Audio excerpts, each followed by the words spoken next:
Qaytara bilərsən keçən ömrümü, al əlvan edərsən mənim gönlümü. Sanki ayrı dünyanın içindəyik biz, pərişan qalıbdı bizim sevgimiz. Mən elə körəyəm, elə dolmuşam, bulut da yanımdan utanar keçər. Mənə gülüm demə, artıq solmuşam, qurumuş gülləri de görüm kim seçər. Mən elə körəyəm, elə dolmuşam, bulut da yanımdan utanar keçər.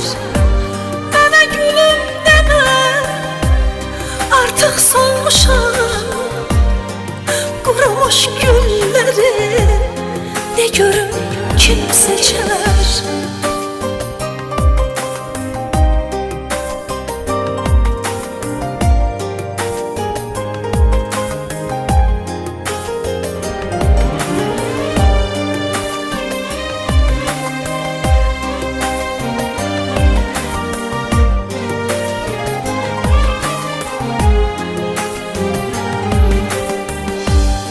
Qaytara bilərsən keçən ömrümü, azalda bilərsən mənim zülmümü.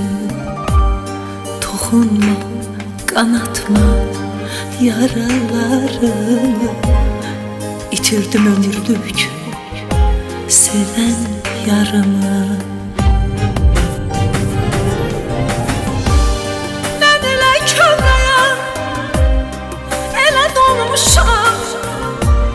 Bulut da yanımdan utanar keçər.